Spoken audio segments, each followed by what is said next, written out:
Refreshing. Refreshing. Refreshing. There it is. Oh, we're I there, believe huh? you're live. I believe you're live. Yes. We're live. Okay, it shows. Yes, we are live. Okay.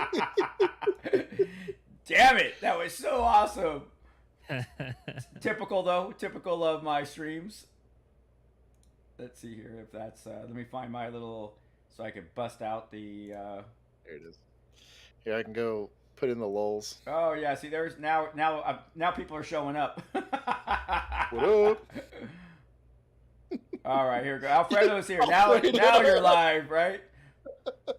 We were just talking about Alfredo. All right. Cool. Here we go. People are. So funny. Oh my god. I love it. We're gonna go ahead and apologize to the audience. Chris, as we like to call him, secretly behind closed doors, Old Man Chris, Right. is fighting through his boomer limitations because Fox Commander has left him out to dry here. Total buddy fuck. No radio traffic, no nothing. Has left him to his own devices. So we want to give a big special thank you to the few screws left rolling around in Chris's head that managed to patch together this live stream. Wow. Right? Chris, do you want me to kick Josh off now? Or? Yeah, I know, right? Hey, are you guys moving around on my stream? Because on my end, I don't see you guys moving around. No, I don't think so. Nope. Josh is. You probably minimized drinking coffee. You minimized your pop out. Okay.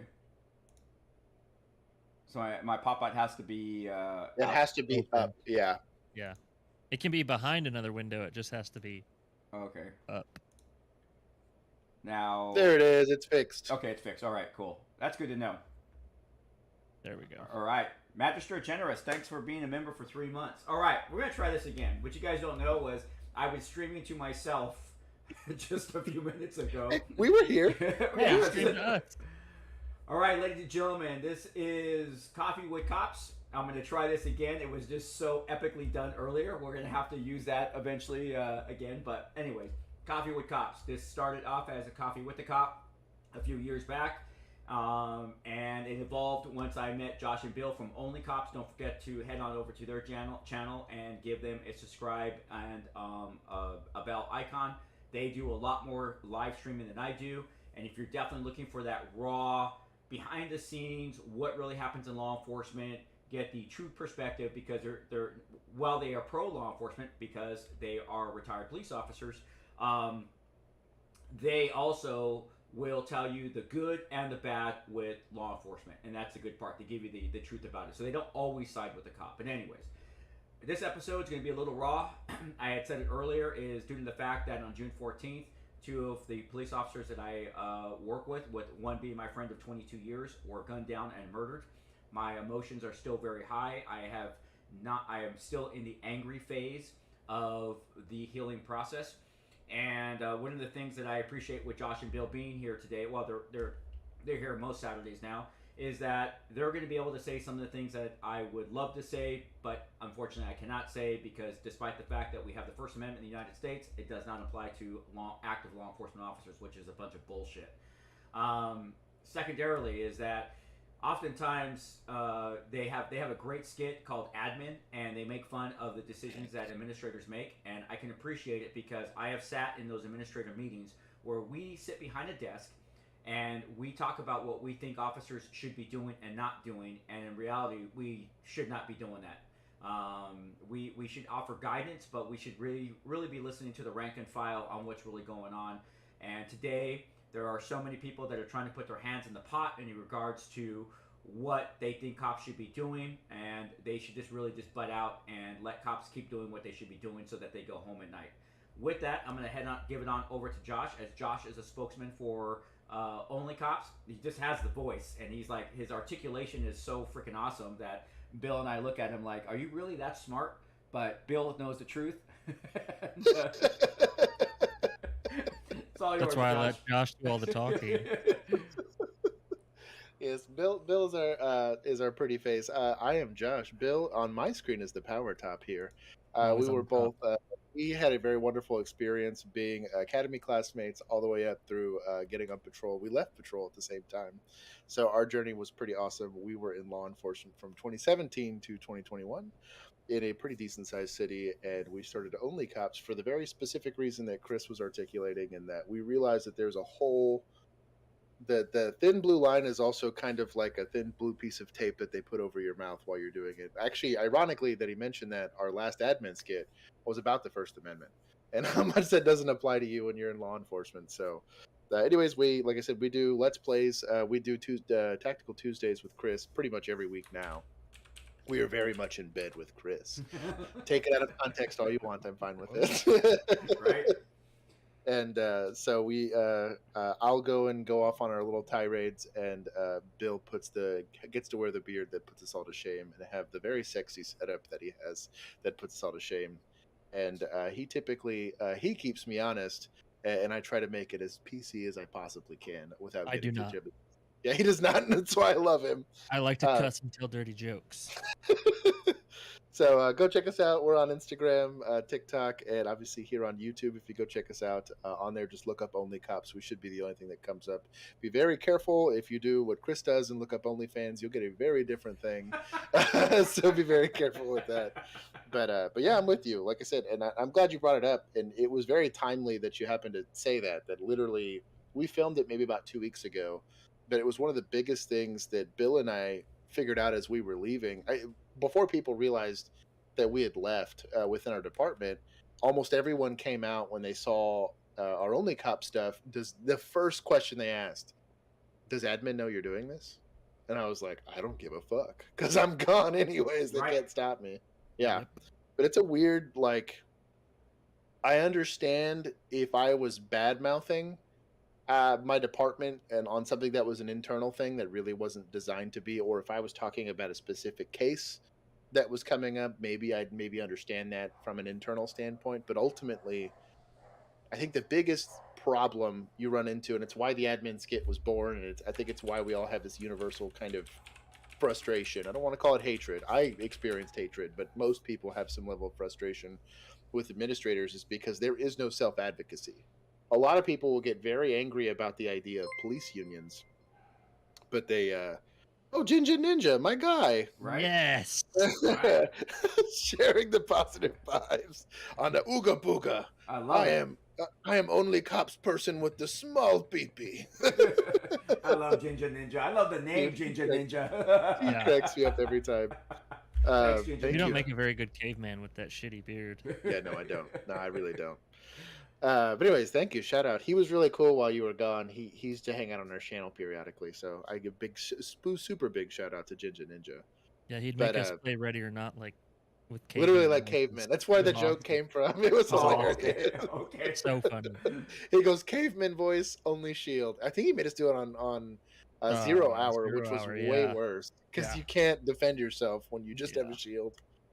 But no, like I said, a lot of people will get very frustrated when they hear about police unions, or they'll hear, but like no one else gets angry about advocacy groups unless it has to deal with law enforcement, whether that's internally or externally. And I think that kind of goes in the line of what Chris was saying earlier, is that like you are completely stripped of your individual identity or anything that may deal with advocating for you, the individual, and that's it. Pretty much anything under the level of like sergeant and down, you pretty much have no say so in what you do. And despite the fact that you're being held accountable for everything you're doing, which is very different than the military model, where in the military, if Chris as a lieutenant came down to me and said go commit that war crime, when the trials start going, he goes, I don't go. They kick me they go kick me in the ass and send me back home. He's the one that hangs for it.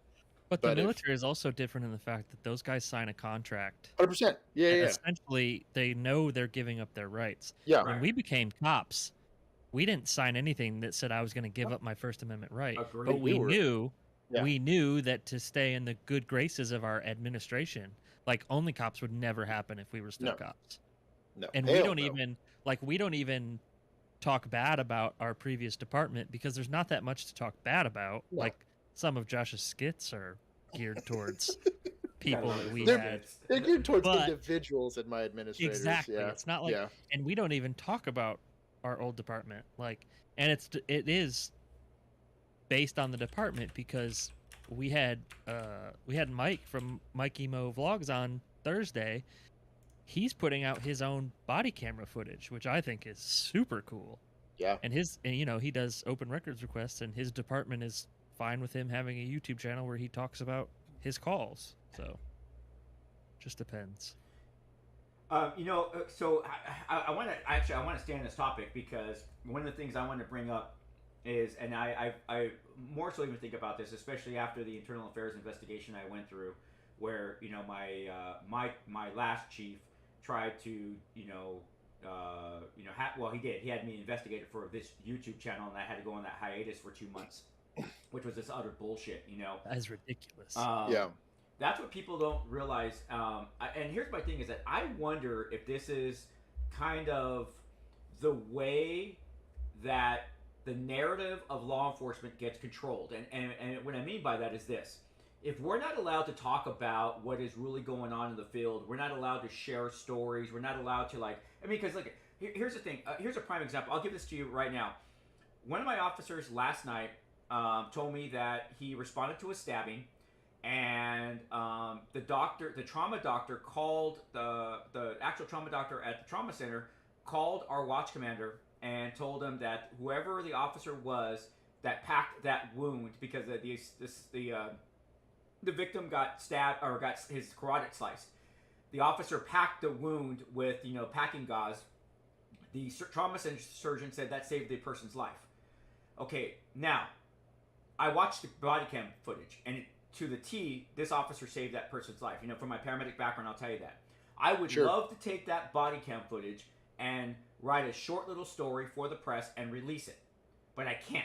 I can't give that warm and fuzzy story. I have to go through a bunch, and I'm a lieutenant. I have to go through a bunch of hoops to get that story sent out. And at a point in time, you're just like, why bother? Because it's like, why this, why that? But yet, the first time there's a negative story, everybody wants the body cam footage. Gone. You know? And it's like the narrative. We don't get to tell our story, but everyone else gets to tell our story. And it's just like, if more officers were allowed to say what is happening, what is going on, the simple fact of, I want to hit de-escalation definitely later. But we don't get to tell our story, which is bullshit. We don't get to tell that we're scared or, this is what I was going through my mind. That's the part that just pisses me off.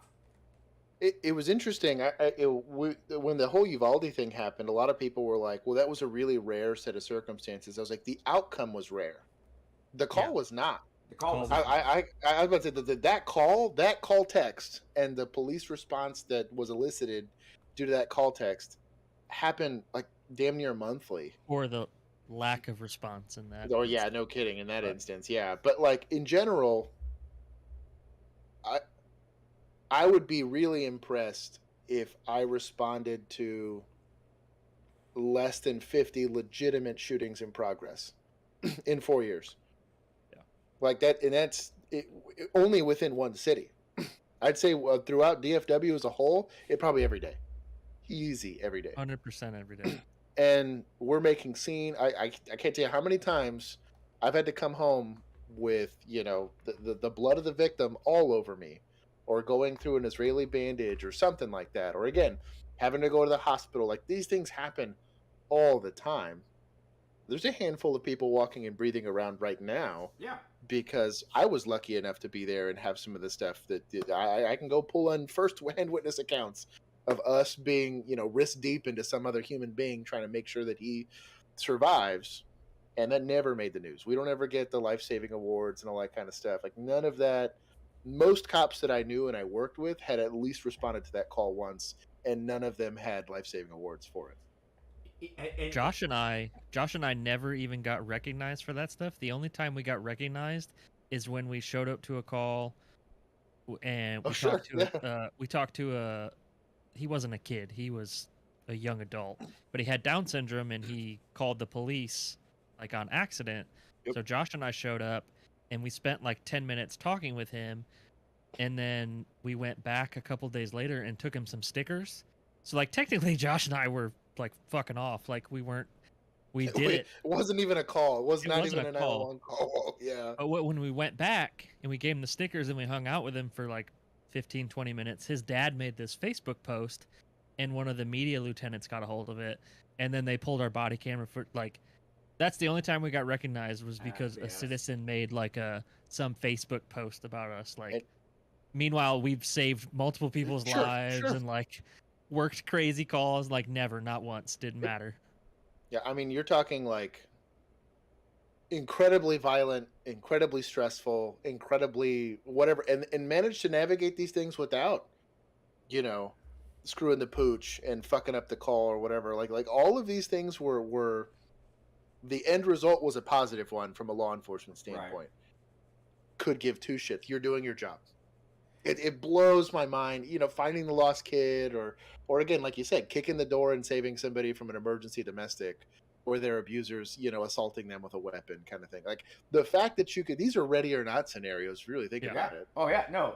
Oh. That cops literally, I guarantee you as we speak right now, there's at least 5 cops right now shitting their pants, kicking a door or running after a bad guy and successfully apprehending them, which is superhero shit.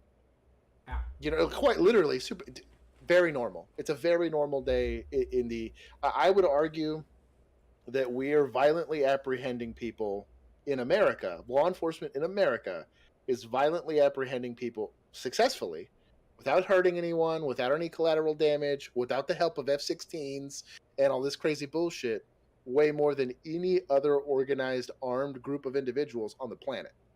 Great. Or is American law enforcement. And you're talking about, we're not arresting like, you know, some kid that's just some protester. You're talking about organized violence and gangs that are some of the best armed. We have the best armed populace that has ever existed on the face of the planet ever.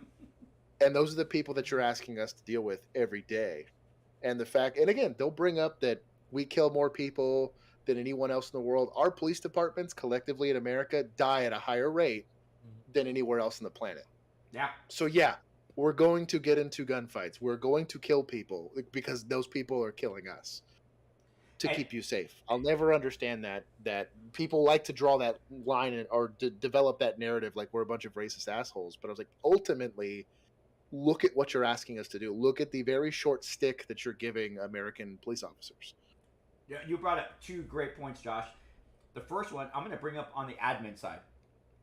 If a watch commander, who usually in most jurisdictions is that level of a lieutenant, you know, the single bar, if a watch commander is worth his weight in salt at least, he or she should be paying attention to that radio, listening to the calls that their officers are going on and acknowledging those positive calls. And you know what?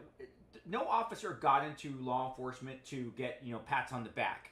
But it does feel good, even when you just call an officer into the office and say, hey, that was a great job, man. I listened to you on the radio, you know, or even say, hey, sit down, tell me about that call, man. You know what? That was really awesome. And then we all know, because I know I appreciate it, is when someone actually takes the time out of their day and writes a memo to the higher ups to say, hey, let's acknowledge Josh and Bill. You know, it's not that you want that, but it's at least that you acknowledge that someone's acknowledging your hard work and your dedication. But oftentimes, you know, like I said, I used to work with a guy that would say, oh, they're just doing their fucking job. It's like, really? Exactly. That is the most asinine thing to say, because, you know, we all work with, like, there's good cops and there's lazy cops. I mean, there's all sorts of different types of cops. But the guy who just answers radio calls and never looks for a bad guy doing bad shit to good people, how is he rate the same as somebody who's going out there, like you're talking about, doing good things?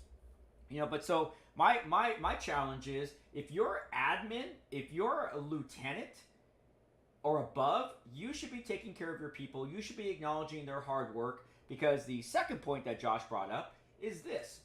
Every day in America, like Josh said, right now somebody is chasing somebody with a gun.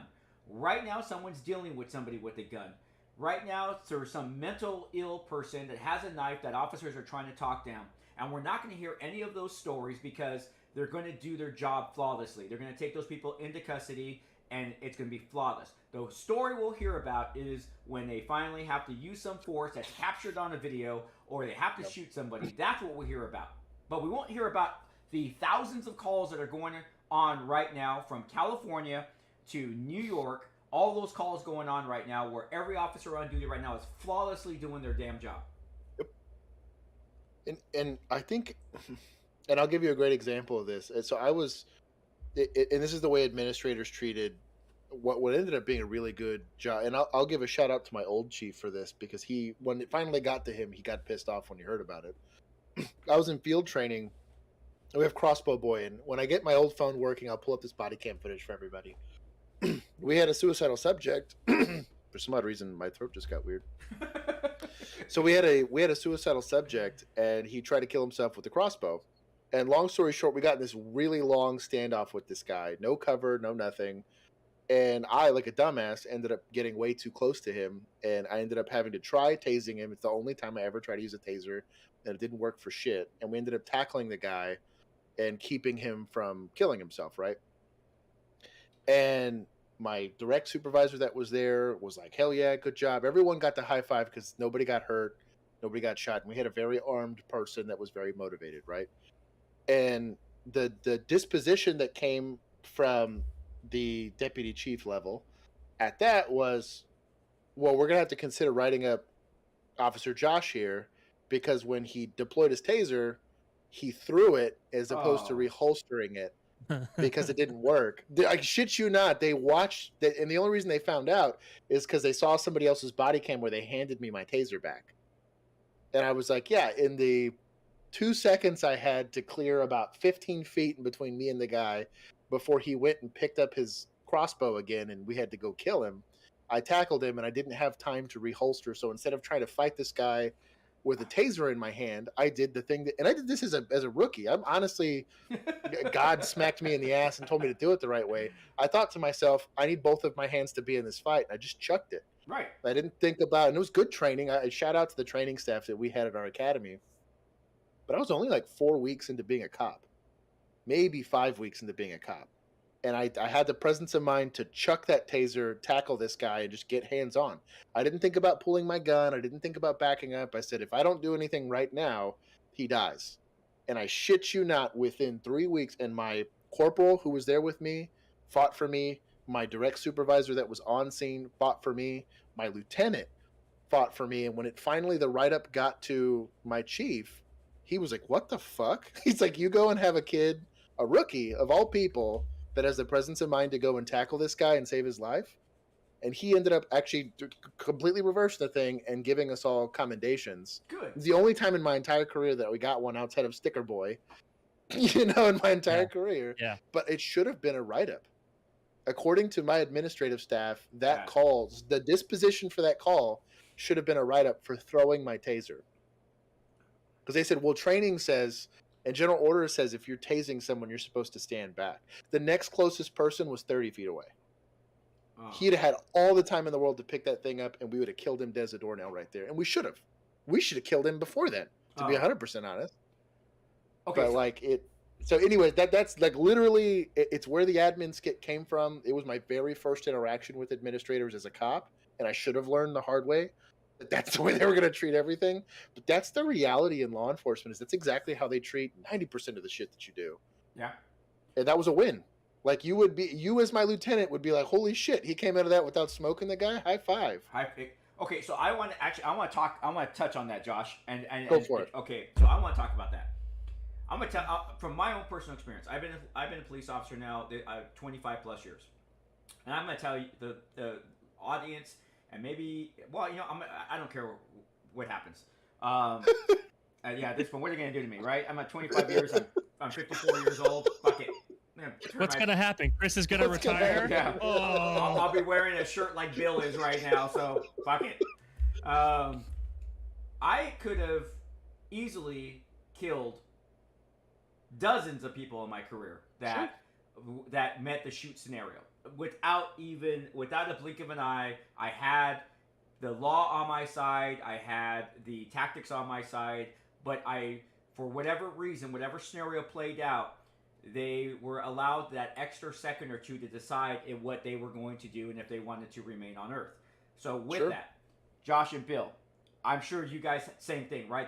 There are so many people that you would have a justifiable shooting, but you gave them, because this goes against the narrative of, oh, we're just out there to kill people. And how many people do we not? I mean, there's just like so many scenarios, right? I mean, so many scenarios that the law was on our side. I'm trying to think. I have a good one for that. Oh, yeah, cool. off the top Like of my head, I have a very like. There's one where I was literally, I had my rifle out. So that's this a good guy, one. That's a good one. Go for that one. Yes. this guy had come into town from another state, and he had brought his girlfriend and his kids, and they were staying at his mom's house. He had got drunk, beat the crap out of his girlfriend, and then beat the crap out of his mom because she tried to stop him from beating the crap out of his girlfriend, all in front of his 3 kids. So we get a call from the girlfriend who ran down the street, just like left the house. The mom, the kids, the girlfriend all ran down the street, and we ended up finding them in like the parking lot of a church like 3 blocks away. So they tell us everything that's happening. So we go, the front door's wide open to the house. We don't know if he's still in there or not. They say he's got guns inside and he always has a gun on him. So we stage outside, set up a perimeter on the front of the house. We had a drone unit at the time that could fly a small drone inside the house. So they tried to do that. That's cool. Which was pretty cool. I mean, it was pretty awesome. It, you know, if the doors to rooms were closed, they couldn't get in, but they could check most of the house. And as we're doing that, an Uber pulls up on the street, like right in front of all of us. And the girlfriend's like, "That's him. He's in the back of that Uber. I guarantee you he came back to get his truck." So we had to rip the Uber driver out of the driver's seat. I was on perimeter, so I already had my rifle out. One of my corporals and one of my classmates go on either side of the back passenger doors. They both open the doors, so they're essentially useless when it comes to a firearm. So I go to the back of this Uber, and I stick my rifle right up to the glass at the back of this guy's head. He had a gun in his lap. So I came off safe, finger on the trigger. He was not listening to any commands. Luckily, my corporal, I was out of field training at this point, but he had been my corporal. He reached in, grabbed the gun, and I saw him chuck it over the car. And then they ripped him out. And luckily I didn't have to shoot him, but I was seconds away from shooting that guy. Yeah. Let's see. Intellectually disabled African American kid pulled a knife on me.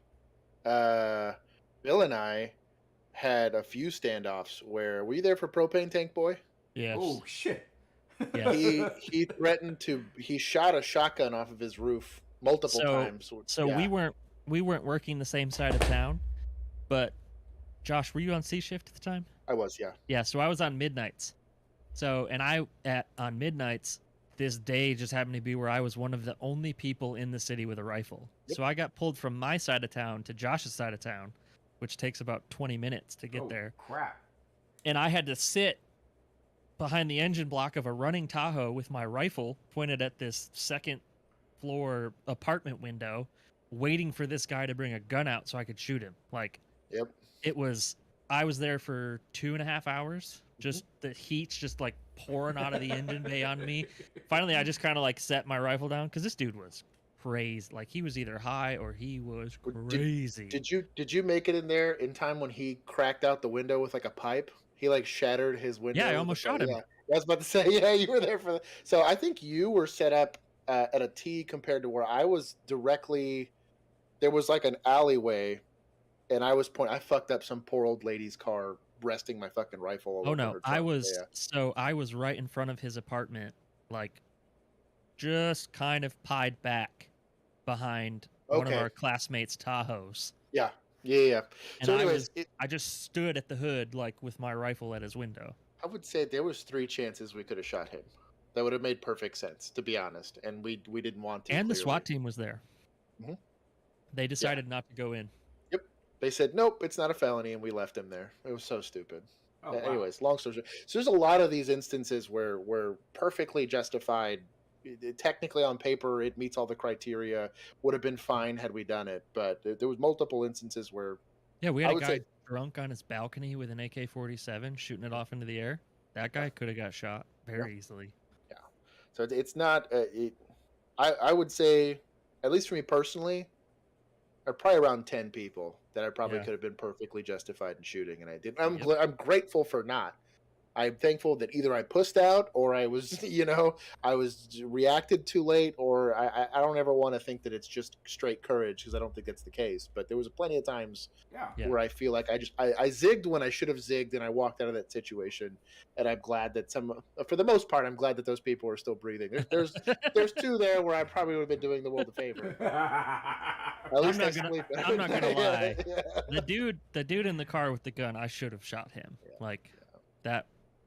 He was a super repeat domestic, like, violent felon. Like, he's no reason he should have had a gun. Like, yeah.